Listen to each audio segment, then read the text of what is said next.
बाजी मरियम औरंगजेब इनिया कचीचियां वटती है कि मुंह ही वटिया गया है। क्या सियासी पिद्दी, क्या पिद्दी का शोरबा। आप अपना कद देखें और आप बातें देखें। आप कह रहे हैं आप सुप्रीम कोर्ट के चीफ जस्टिस का फैसला नहीं मानेगी। ऐसे लोग हैं जो हादसाती तौर पर वजीर बने हुए हैं, जैसे मरियम औरंगजेब साहबा, जिनका टोटल काम यह था कि वो हमारी बाजी का बैग पकड़ती, उनकी लिपस्टिक का ख्याल रखती हमारी बाजी की, उनके कपड़े और जूतों की मैचिंग को वो चेक करती। उनका पूरा काम यह था कि बाजी के फेशियल की, बाजी ने अगर कोई और पार्लर पे जाना है, कहीं जाना है, उसकी अपॉइंटमेंट टाइम पे लेती।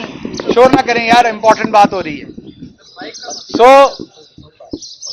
ठीक है, ठीक। उनका पूरा काम यह था कि वो बाजी के लिए टाइम पे कपड़े सिलवाती, मैचिंग जूते खरीदती, उनके कपड़ों के ऊपर लेसेस लगवाती, लैसें शैसें लगवा के, जो भी होते हैं, अभी ईद आ रही है, ईद के कपड़े बनाती। तो मरियम औरंगजेब साहबा का काम सिर्फ इतना था।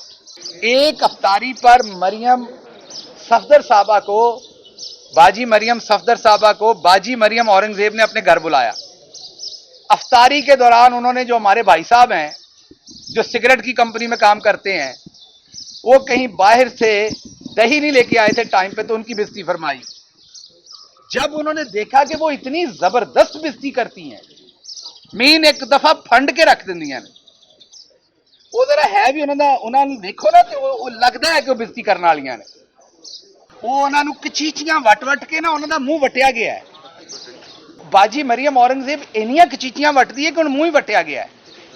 जब बाजी मरियम सफदर ने देखा कि इतनी बेहतरीन बदतमीजी करती हैं, तो उन्होंने उन्हें वजीर बना दिया।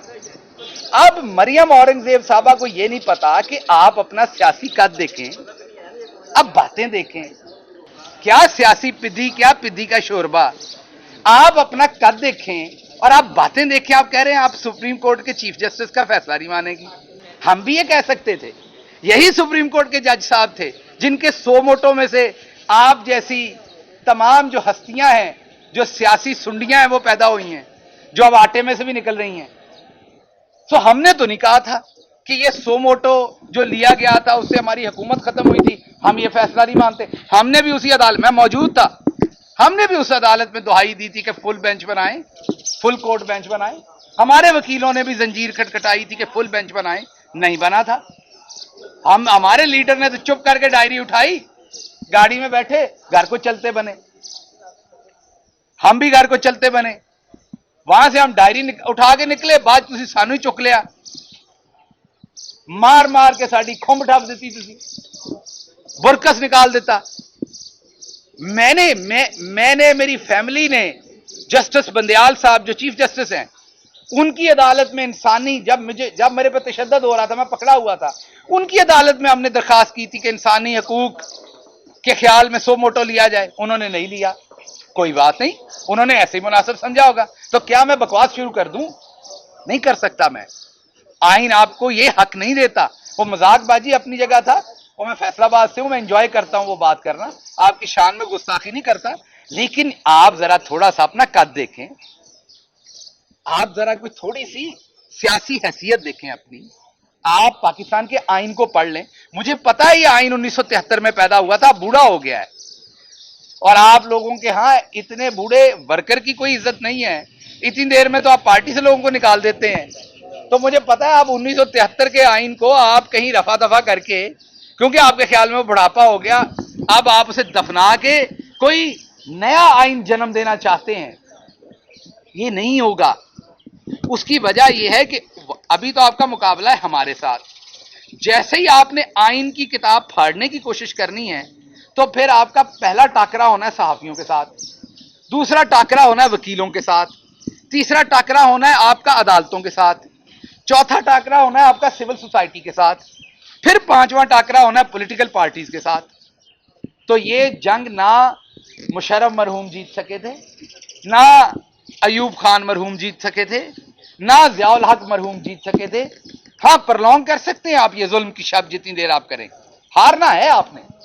इसलिए मैं, सख्त बात अपनी साइड पे हो गई, मैं आपसे दस्त बदस्त गुजारिश करता हूं, आप हमारे साथ सियासत करें जो आपने करनी है।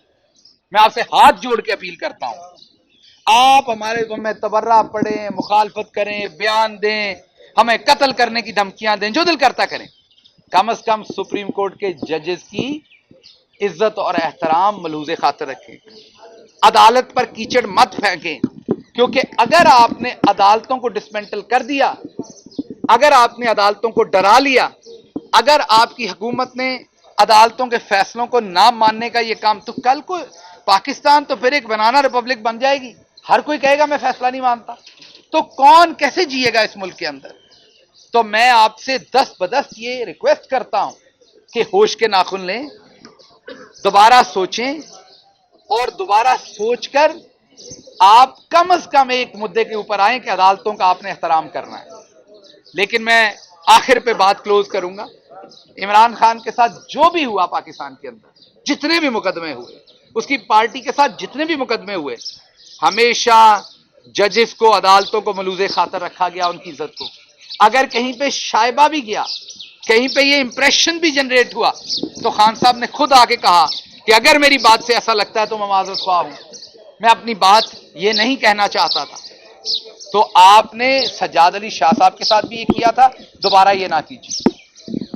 کوئی سوال جی آپ؟ سر یہ بتا دیں، یہ جبری گمشدگیوں والے نہ آپ کی حکومت میں رکے نہ اس حکومت میں رک رہے ہیں، اس وقت بھی کوئی نہ کوئی اٹھایا جاتا تھا، اس دفعہ اظہر مشوانی ہے، آپ کی سوشل میڈیا ٹیم ٹارگٹ ہو رہی ہے، تو کون لوگ ہیں جو بتائے بغیر اٹھا لیتے ہیں، جب دل کیا چھوڑ دیتے ہیں، یا تو پھر کوئی چھوڑتے بھی نہیں ہیں؟ میں صرف اتنا کہوں گا کہ اس چیز کو بند ہونا چاہیے۔ اس شخص کا اتنا مسئلہ نہیں ہوتا جس کو آپ اٹھاتے ہیں، مارتے ہیں، رکھتے ہیں، اس کی ماں کا سوچیں۔ اور اگر آپ نہیں سوچ سکتے تو میں اٹھانے والوں سے کہتا ہوں، آج جب افطاری پہ جائیں تو اپنی والدہ کو دیکھیں، مائیں سانجی ہوتی ہیں، اپنی ماں کی آنکھوں میں دیکھیں۔ میں صرف آپ کو آج اتنا بتاتا ہوں کہ جب مجھے اٹھایا گیا تو میں بھی کھڑا ہوں، ٹھیک ہوں، میری پارٹی بھی ٹھیک ہے، میں بھی گزارا کر گیا ہوں، پھر بول رہا ہوں، میری خالہ کی آنکھوں کی بنائی جو ہے وہ جاتی رہی ہے، میرے پکڑے جانے پہ رو رو کے ان کی آنکھوں میں اس لیول کا موتیا اتر آیا ہے کہ ان کو اب دکھائی نہیں دیتا۔ اور یہ صرف میری خالہ کا حال نہیں ہوگا، یہ گھر گھر معاملہ ہوگا۔ تو میں آپ سے صرف ایک گزارش کرتا ہوں کہ آپ جب اپنی والدہ کو دیکھیں، آپ اپنے گھر کی کسی بزرگ کو دیکھیں، تو صرف یہ دیکھیں کہ اگر اللہ نہ کرے آپ کے ساتھ آپ کہیں آگے پیچھے ہو جائیں، اللہ نہ کرے آپ کے ساتھ ایسا ہو، لیکن اگر آپ آگے پیچھے ہو جائیں تو آپ کے گھر کے بزرگوں کے اوپر، بچوں کے اوپر کیا گزرے گا؟ اس کام کو بند ہونا چاہیے۔ وہ کس حکومت میں تھا، کیسے تھا، ہر جگہ پہ اس کو بند ہونا چاہیے۔ میں نے کبھی پرائم منسٹر عمران خان کو اس کو انڈورس کرتے یا سپورٹ کرتے نہیں دیکھا۔ میرے سامنے جب بھی ان کے علم میں کسی کی بھی گمشدگی آئی، انہوں نے اس پر آرڈرز کیے کہ اس کو فوری طور پر بندے کو فری ہونا چاہیے۔ یہ کام پاکستان میں بند ہونا چاہیے، اس سے ہمارا امپریشن ٹھیک نہیں جاتا۔ جو ہمارے جیسوں کے ساتھ ہو گیا اس کو بھول کے آگے چلنے کی ضرورت ہے۔ ہم تیار ہیں معاف کرنے کے لیے، جو ہوا چھوڑ دیں، پر آگے کے لیے ایون ہماری حکومت آئے اس میں بھی غائب نہیں ہونے چاہیے لوگ اپوزیشن کے۔ اس کام کو ہمیشہ کے لیے بند ہونا چاہیے۔ سب کو پتا ہے، اگر تے دل کرتا ہے کہ مینوں اور توڑی پوے تو پھر پوچھ لو، یہ تیرا دل نہیں